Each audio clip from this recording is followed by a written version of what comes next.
Hello दोस्तों, कैसे हैं आप सब। उम्मीद करता हूँ आप सब अच्छे होंगे, स्वस्थ होंगे, मस्त होंगे।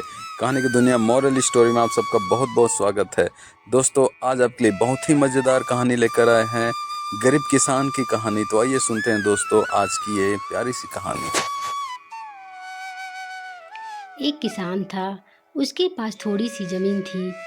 किसान खूब लगन और मेहनत से खेती करता था और अपने परिवार का भरण पोषण करता था। किसान धीरे धीरे बूढ़ा होने लगा। अब उससे मेहनत भी नहीं हो पाती थी।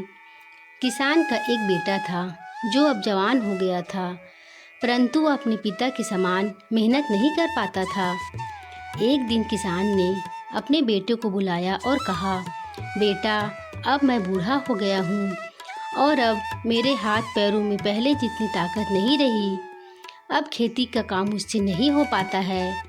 अब तुम जवान हो गए हो और खेती के साथ साथ घर गृहस्थी का कार्य भी तुम्हें ही देखना पड़ेगा। पिता के अनुरोध पर लड़का खेती का कार्य देखने लगा, पर आलसी होने के कारण अपने पिता जैसी मेहनत नहीं करता था और आज का काम कल पर टाल देता था।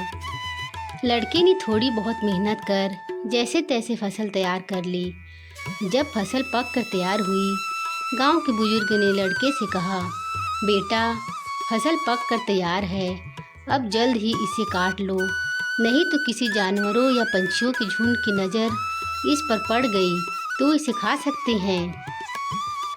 लड़के ने बुजुर्ग की बात को सुनकर हाँ कर दिया, पर जब वह फसल काटने गया तो तेज धूप और गर्मी के उसका बुरा हाल हो गया और वह कल फसल काटने की बात कहकर खेत से आ गया।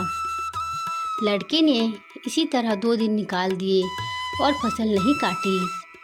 तभी कहीं से रात्रि में एक विशाल पंछियों का झुंड आ गया और उसकी सारी फसल को खा गया। तीसरे दिन जब लड़का खेत आया तो पंछियों के झुंड द्वारा अपनी फसल की हालत देखकर बहुत पछताने लगा। तभी वह बुजुर्ग लड़के के पास आया और कहने लगा, अब पछताए होत का जब चिड़िया चुग गई खेत। अब पछताए होत का जब चिड़िया चुग गई खेत कहानी से हमें शिक्षा मिलती है कि समय रहते कार्य कर लेना चाहिए, नहीं तो सिर्फ पछताने का कुछ नहीं बचता।